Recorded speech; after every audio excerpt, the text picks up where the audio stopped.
Hello, guys. Welcome back to Rex Arthur TV in conjunction with QSTPS TV and Mezinanya Africa, where we discuss LGBTQI issues with an LGBTQI perspective in an LGBTQI world where God is every color of the rainbow, therefore, every sexuality in the world. And now, today, we want to talk about the hot news and yet uh, grave news from Kenya, where the youth under Gen Z with some millennials decided to protest against a controversial finance bill that was tabled in Parliament. In the process, blood was shed by the security forces. We honor the blood that have gone to heaven with a moment of silence.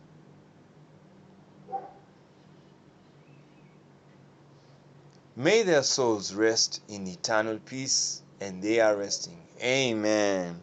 So there you are. They went to heaven, and some are nursing injuries, and even some leaders were beaten mercilessly, but they survived. We are grateful they survived, even though you'd rather go to heaven than remain here. And that's another topic for another time. So now, what happened to this? What happened? This finance bill is the project of the government of President William Ruto, who is running and managing Kenya's affairs. And so it's just what you could say. Yes, it is politics, and politics is about your life. As the former president of Kenya, Daniel Toroitich arap Moi, said that bad politics is bad life. And so, and what is politics then? Politics means laws. It comes from the word polity, which means people. And the other word called policies, which also means the laws that govern a city. And even the word citizen is a word from city. A resident of a city is a citizen. And then politics, politeia, that means the arrangement, the arrangement that governs a people. And that arrangement is laws. That's why you say policy. And then, interestingly, God incidents again. Is the police. They enforce policies. Passed by the parliament. They enforce the law. So that's how the network of government is run. And the president is like the chief police, you see. And he enforces the law. And he runs for president with a party that stands, supports his policies. And then he can contend for the seat with another opponent who also has a party and also has policies. And therefore, he becomes, if he wins the election, he also is the chief policeman, and he has the policies that his party, which must have a majority in the parliament, will now make the policies. Because what's the point to be the president and you don't have a majority? There is no point. You have to have a majority so that your policies sail through. So that's where Kenya is. It's you may someone may call it crossroads, but it's just that last year there were demonstrations again against the government, and then this year. And what's the point? The election Kenya held, it was 50% for the current president Ruto and 49% for his opponent Raila Odinga. So it was a 50-50 affair. So it's a very dicey life. It's like what's in America. Because American politics is 50-50, it's the life can be very tough because people are disagreeing. They are the sharp division. A sharp division.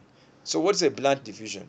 If 90% vote for the current president and 10% are against him, that's a loose division. Yeah, there's little division in that society. So there's little war. There's little violence. Yeah, because the majority really rule the country. But when you have 50-50 rule, there is a high chance of war.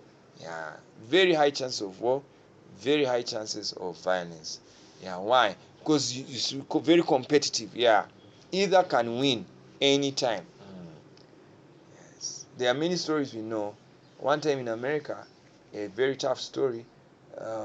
The Senate was going to vote, and one day, one of the senators was died in a helicopter crash just before the vote.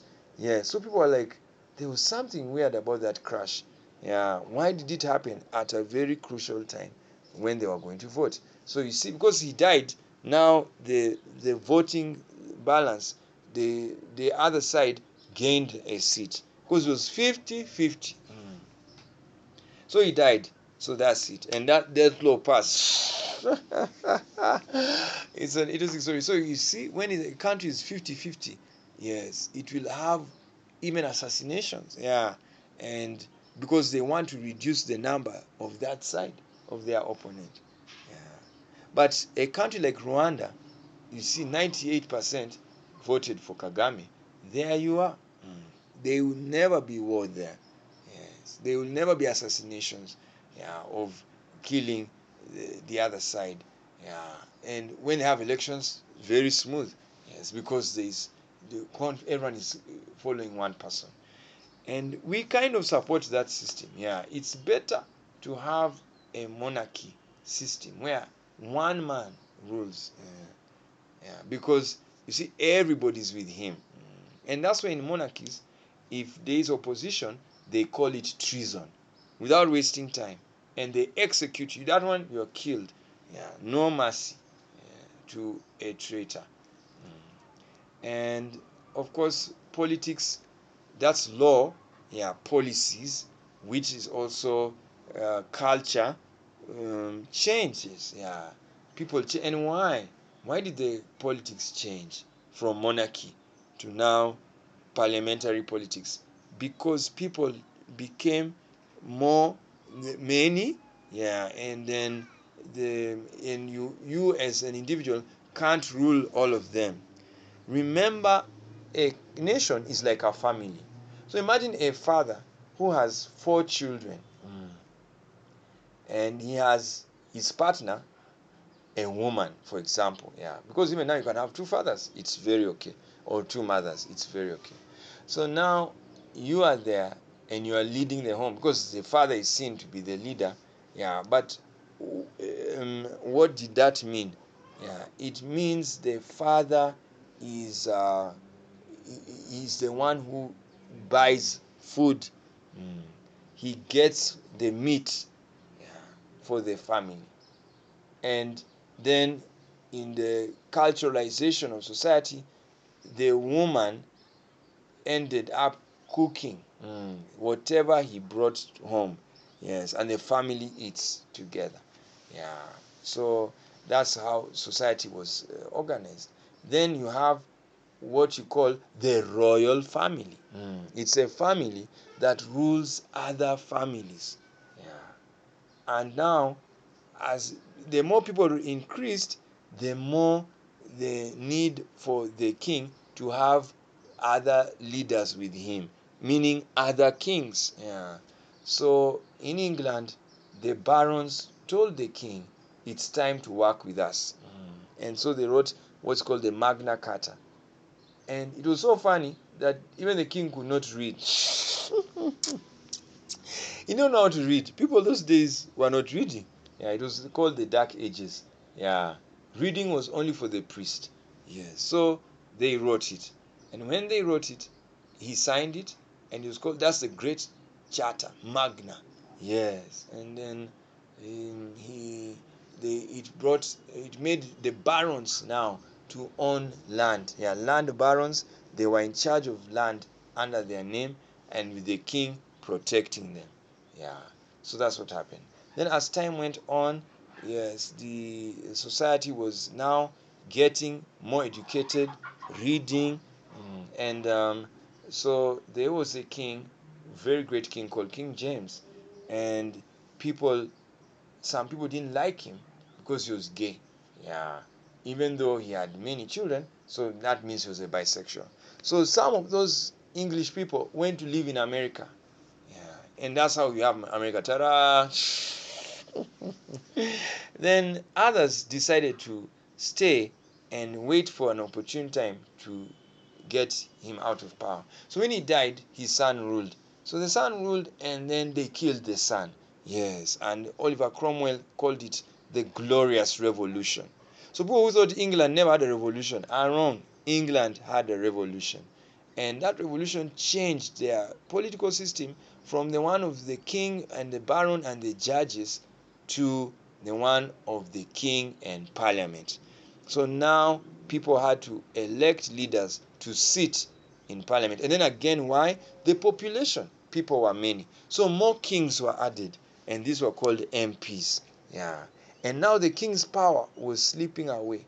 Only that if there's time for war, they would go to war as a collective, united front. So that's what happened in England. And then different political parties were created because of different opinions. Yeah. Some wanted to preserve the king, so they were called Tory, yes, or conservatives. Then you had the Whigs, they wanted to be Republican. Yeah, so that was the Whig system. Yes. Then Labour came because of Karl Marx. Yeah, when he taught about the labor has to be paid and should not be exploited. Yeah, yeah, and has to get good pay. So labor came, Fabian Society, all of those, they are socialist left wing. Yeah, but you see, the Tories morphed, it's changed.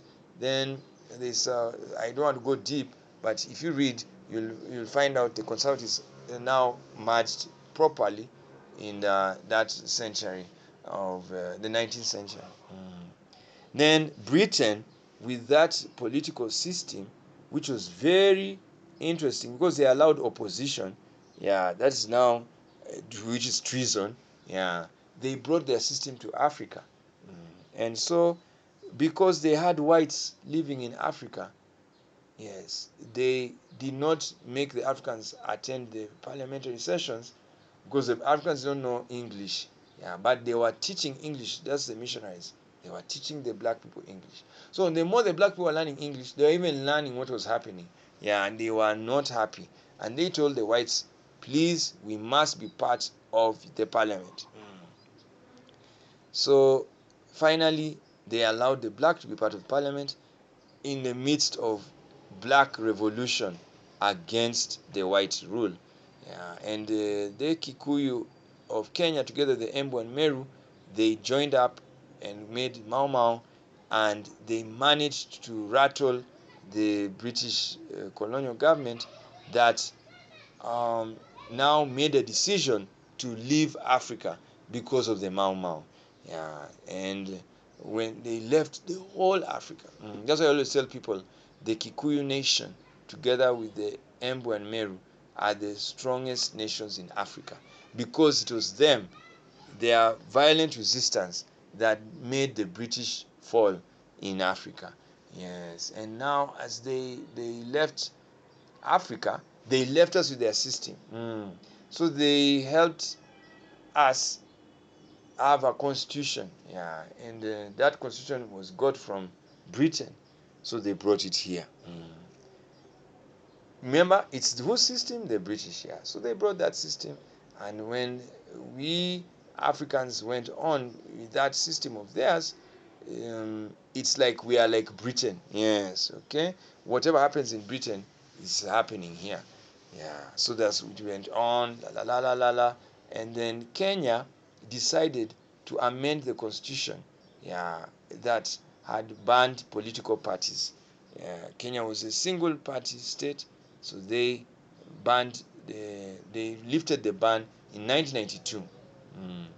And now multi-party came, multi-party politics, and the president at that time